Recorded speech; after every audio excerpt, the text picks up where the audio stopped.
And I'm also like a artivist, community activist, very involved with the Web3 world and also with this current world and our current communities. And yeah.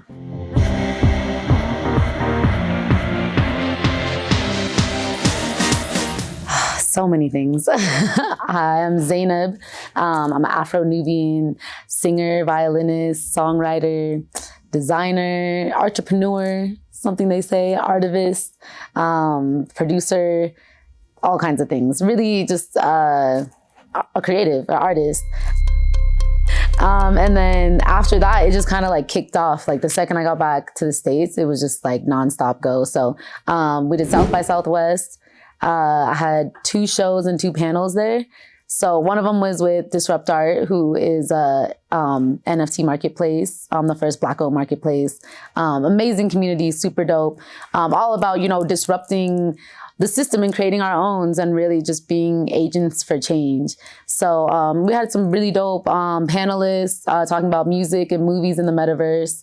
And then we had some performances following that. Lyricist Lounge is a kind of an ongoing series that we've been doing with them on Twitter Spaces, but they brought it to real life because it really started, back in the day before artists were able to have a platform, when there's a lot of segregation and stuff still. Artists created an underground, hub where like the Lyricist Lounge was bred. So a lot of MCs and rappers and people would come through and do their thing. So we kind of replicated that in a real, more current way. And then after that, we went to LA. So NFT LA was, more NFT events. This one was with, I did one with Ancient Warriors, and that was a really dope performance. And then Web3 pull-up. So that was actually a really dope community effort that was in like a historically Black neighborhood, similar to like 5 Points in Denver, but it was like their version of 5 Points, which was really dope, seeing the history and the culture and the music that came out of it. Yeah, that same day I went and performed at the Ancient Warriors. And they did like a live art activation. They had live auctions, really dope community. And then after that, I went to Lucidity Festival in Santa Barbara. And so that was mostly workshops. I incorporated my music in workshops, but the workshops were about diversity and education and artivism, which a lot of people still don't really know what artivism is, which is art activism. And the other one was about what is freedom, which is, all I ever stand for, freedom waves, repping. I'm always, advocating for freedom in different ways that we could be free. So, that was just kind of an unexpected tour, a couple of shows, a couple of cities. And now I have a little break until we go to New York. And, we'll see what happens after that because it's just been snowballing. Like, it's crazy. Every day is different, honestly. Every day is a new day. Sometimes I come in and I know what I want to talk about. I know the sound, I know the vibe, and I could just, put the beat on and just pretty much punch in and just freestyle the whole thing, and just go bar for bar. And that's a really fun one because I feel like that's usually the most authentic in terms of like what I'm feeling and what I'm trying to get out. Other times, I produce as well. So I'll make the beat. That's kind of the vibe, I'm like, let me make the beat first and then make the song. So I'll start, with the production first and then come with the lyrics after. And usually like in one session, if I can, depending, if the sun is coming up, then I should probably like shut it down. Other times I'll write it down and kind of already have something I want to get off my chest and then either try to match the music to it or create something around it. The creative process is, very fluid. It just depends on my mood. Yeah.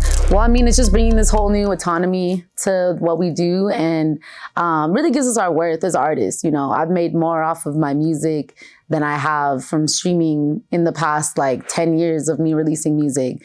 And within a couple months, I've been able to actually get my worth and actually make an impact with it. So this is an example of what I'm doing and what I've done with it and what I will continue to do with NFTs is I released a song for the revolution that was going on in Sudan. So I was raising awareness, educating people on what was happening, but at the same time using that platform to also be able to give those resources back to Sudan. So I sold a video and donated the portion of the proceeds to an organization I worked with on the ground, Fill a Heart. They're amazing. They do a lot for the orphanages, women's rights and education. And I worked with them. So I was able to get that funds matched by a anonymous donor. And so my impact was times two times what I expected to make.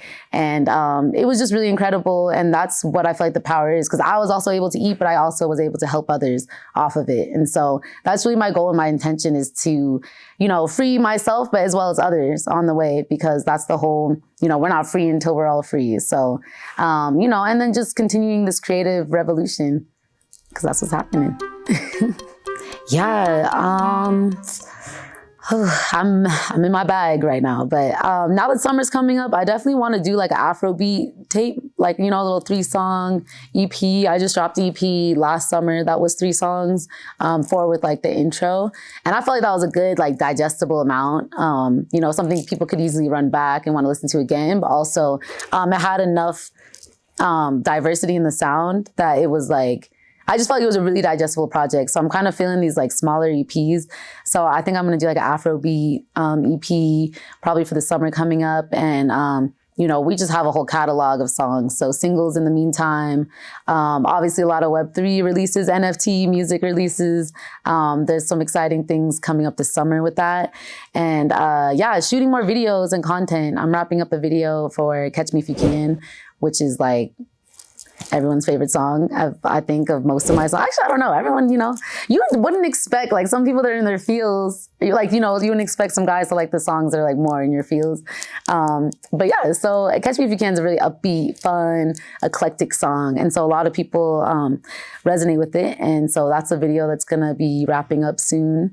And so I hope to release that, and, you know, more NFTs, more content. Yeah.